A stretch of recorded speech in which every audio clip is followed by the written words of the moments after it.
Today's video is about the key takeaways from the book, Think Smarter by Michael Kallet. Written by a critical thinking trainer and coach, this book presents a pragmatic framework and set of tools to apply critical thinking techniques to everyday business issues. It is filled with real-world examples that demonstrate how the tools work in action, in addition to dozens of practice exercises applicable across industries and functions. This book is a versatile resource for individuals, managers, students, and corporate training programs. The theme in this summary is Starbucks coffee-inspired theme. Hi friends, if you are new here, AvoReads is a channel where it summarizes key takeaways, reviews the significance and shares thoughts. The books being summarized and reviewed here are on topics such as finance, money, investments, self-help, and self-improvement. I personally read each and every book here with the aim of providing the most honest feedback. So, let's get started on today's book.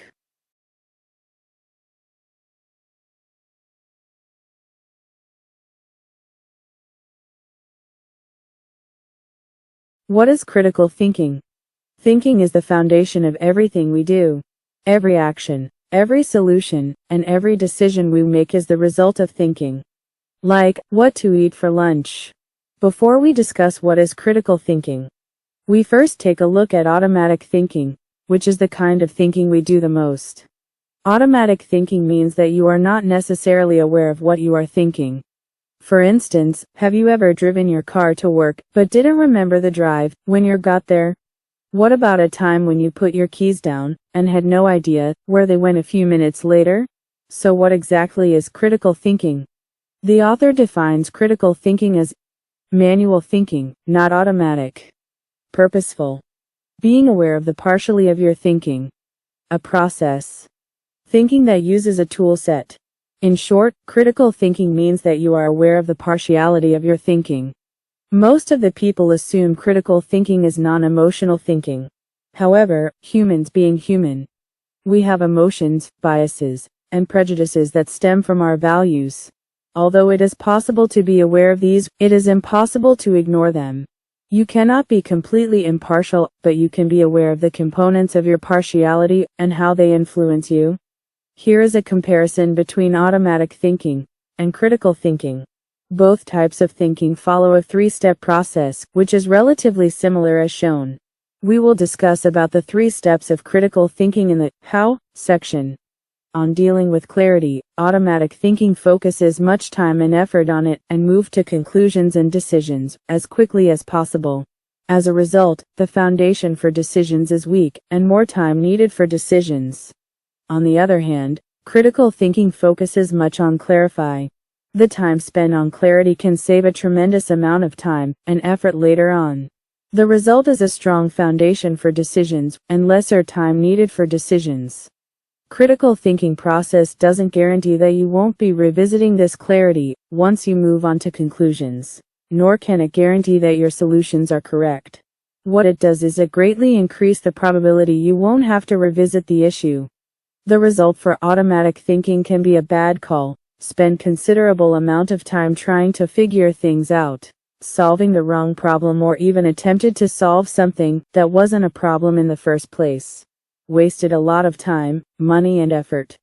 The result for critical thinking can be improved quality of solutions, more accurate and faster conclusions. Whom is critical thinking for? Everyone can use critical thinking to improve how he or she thinks when tackling problems. We all have the ability to think critically, but like many skills, we need to be taught to do it. Likewise, like any new skill, if you don't practice it, you don't get good at it. Whether you are a novice thinker or an accomplished problem solver and decision maker, it allows individuals to explore different perspectives of addressing problems or issues and presents different options. In this way, individuals can avoid errors, recognize opportunities, or accomplish something little faster, or with higher quality. Why apply critical thinking? The benefits of critical thinking are better quality decision making and problem solving. One would be able to analyze issues from a different perspective, come up with innovative solutions, and faster outcomes. Other benefits of critical thinking include clear understanding of problems or situations, opportunity recognition, mistake avoidance, thought-out strategies, and early elimination of dead ends. For instance, when there was an increase in the workload of your department, and you thought this increase was only temporary, you might ask your team to work overtime, or perhaps engage a short-term contractor. However, if you perceive the workload increase was permanent, you might start planning to hire full-time employee. As you can see, different perspectives result in different solutions. When to apply critical thinking. Use critical thinking in situations when the outcome might make a difference. Use automatic thinking in situations when the outcome does not make a difference. Where to apply critical thinking. Critical thinking can be applied to business, work activities, and personal life. Individuals can practice critical thinking even on daily routines like sending emails, to-do list, decision making.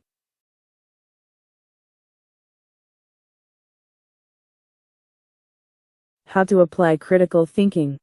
The 3 steps critical thinking process is clarity, conclusion, and decision.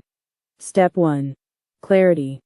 The author suggests that we need to have clarity on the issue and problem we want to address, or the goal we want to achieve. For instance, instead of the general goal of we need to improve our quality, a clearer goal could be we need reduce our defect rate to less than 10 units per 10,000 products. As mentioned earlier, if we have clarity at this first step, later on we will spend less considerable amount of time trying to figure things out, solving the wrong problem, or even attempted to solve something that wasn't a problem in the first place. The author shares critical thinking tools such as why, so what, what's next, what else to question those issues and problems.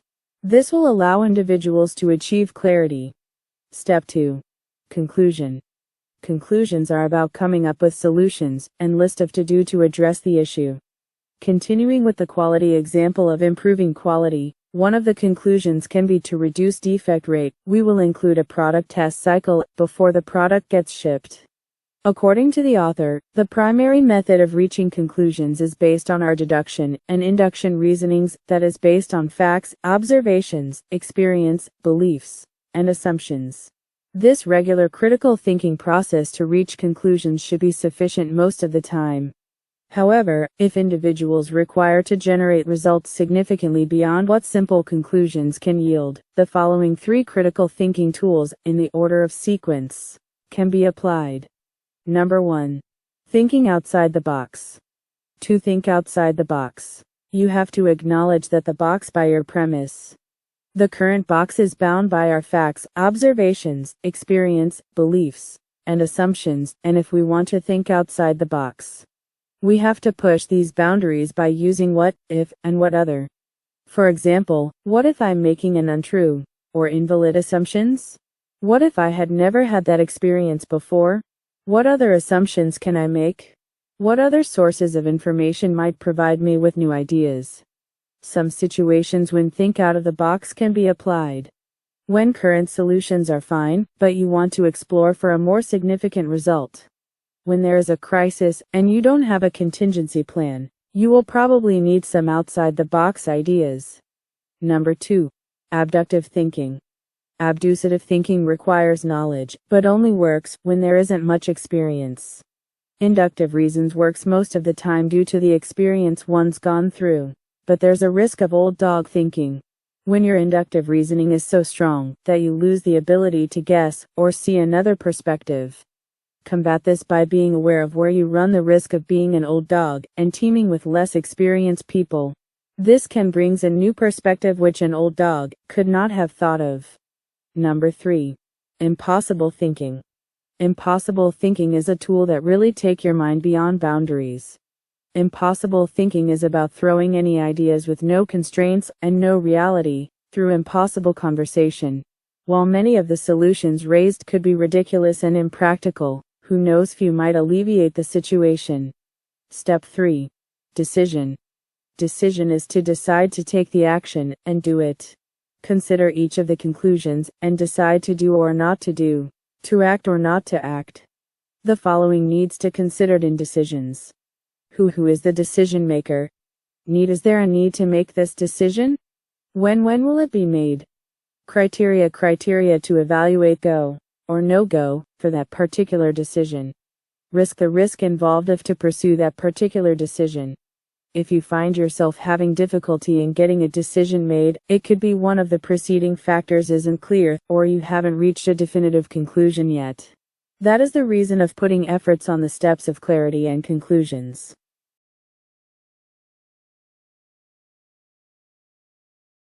Thoughts about the book. The theories and critical thinking tools are clearly organized with exercises and key takeaways at the end of each chapter. While reading this book, I always relate its content to my work and personal activities, and realize that I have intuitively applied some of it here and there. This book reinforced my understanding of the critical thinking process and tools. There are exercises and suggestions on practicing those tools and skills taught in this book. Some of these exercises of applying those tools and skills are incorporated into daily routines that individuals can do every day, like sending emails and checking to-do lists. Overall, it is a good book for anyone who wants to improve their critical thinking skills. I hope you found the key takeaways and summary valuable. Be sure to check out other book summaries from this channel. Please like, share, consider subscribing and turn on the notification bell to receive more insightful summaries like this.